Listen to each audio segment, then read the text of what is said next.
បាទជំរាបសួរពុកម៉ែបងប្អូនលោកយាយលោកតាទាំងអស់ថ្ងៃនេះខ្ញុំបានលើកយកគាថាចាក់សោខ្លួនមួយមេដើម្បីយកមកចែករំលែកទៅដល់ពុកម៉ែបងប្អូនលោកយាយលោកតាទាំងអស់យកទៅសិក្សារៀនសូត្រណាគាថាចាក់សោខ្លួននេះណារបៀបប្រើប្រាស់ហ្នឹងគឺយើងប្រើណាសម្រាប់សូត្រសែកណាផ្លុំដាក់ខ្លួនរបស់យើងណាដើម្បីការពារខ្លួនយើងជាមុនណា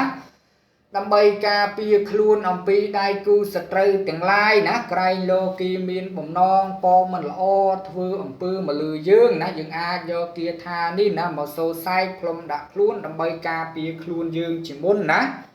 ទោះបីជាគេធ្វើមកលើយើងក៏ធ្វើយើងមិនចូលក៏ធ្វើយើងមិនត្រូវដែរណាពុកម៉ែបងប្អូនលោកយាយលោកតាទាំងអស់ណាហើយការសិក្សារៀនសូត្រមុនអាគមណាដោះអំពើជួយសង្គ្រោះគេក្តីណាពុកម៉ែបងប្អូនលោកយាយលោកតាទាំងអស់ណាបើយើងដើរតាមផ្លូវហ្នឹងណាយើងគួរតែស្វែងណារករៀនគ្រូណាឲ្យបានច្បាស់លាស់ពិតប្រាកដត្រឹមត្រូវរៀនឲ្យមានក្បួនឲ្យមានຂ្នាតណាពុកម៉ែបងប្អូនលោកយាយលោកតាទាំងអស់ណាកាលណាតែយើងរៀនមានគ្រូច្បាស់លាស់ពិតប្រាកដត្រឹមត្រូវពេលដែលយើងមានបញ្ហាយើងមានទុក្ខយើងមានគ្រូយើងនៅពីក្រោយគ្រូយើងអាចជួយសង្គ្រោះយើងបានអញ្ចឹងណាពុកម៉ែបងប្អូនលោកយាយលោកតាទាំងអស់ណាការសិក្សារៀនសូត្រមុនអាគមបើសិនពីការនិយាយពីកិច្ចណាគឺវាមានអត្ថន័យជ្រាលជ្រៅស៊ីជម្រៅខ្លាំងណាស់ពុកម៉ែបងប្អូនលោកយាយលោកតាទាំងអស់ណាពេលខ្លះមនុស្សម្នាក់គ្រូខ្លះគាត់អាចធ្វើបានដោយសារអ្វីគាត់យល់អំពីកិច្ចក្នុងការរបៀបប្រើប្រាស់គាត់មានរៀនមានគ្រូពិតប្រាកដច្បាស់លាស់ត្រឹមត្រូវអញ្ចឹងអ្វីដែលគាត់ធ្វើគឺគាត់បានផលណាសម្រាប់ដោយបំណងគាត់ធ្វើទៅតាមក្បួនតាមຂ្នាតដែលគាត់ចេះពីគ្រូឧបជារបស់គាត់រៀងខ្លួនអញ្ចឹងណាពុកម៉ែបងប្អូនលោកយាយលោកតាទាំងអស់ណា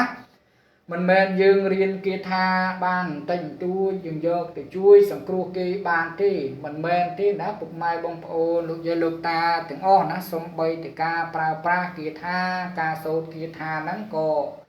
មើលកាលវេលាក្នុងការសូត្រដែរអ្នកខ្លះមិនដឹងការប្រើប្រាស់គាថាក្នុងកាលវេលាណាចេះតែសូត្រណាសូត្រពេលដែលម៉ោងដែលពពុះខ្មោចព្រាយវិសាចណាដែលវាចេញដល់ពេលយើងសូត្រអញ្ចឹងទៅពពុះអស់ហ្នឹងក៏វាសាកវិជាជាមួយយើងអញ្ចឹងទៅពេលដែលរិទ្ធរបស់យើងខ្សោយជាងពុះអស់ហ្នឹងទៅ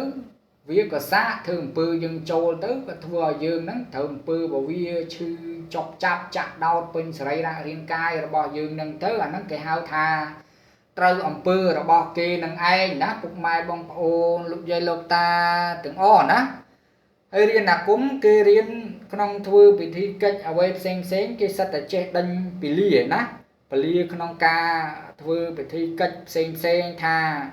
ក្នុងពេលណាដែលគួរធ្វើពេលណាដែលមិនគួរធ្វើអញ្ចឹងទៅអាហ្នឹងបានគេដឹងច្បាស់អញ្ចឹងបានគេអាចធ្វើបានផលលឿនភ្លាមអញ្ចឹងណាពុកម៉ែបងប្អូនលោកយាយលោកតាទាំងអស់ណា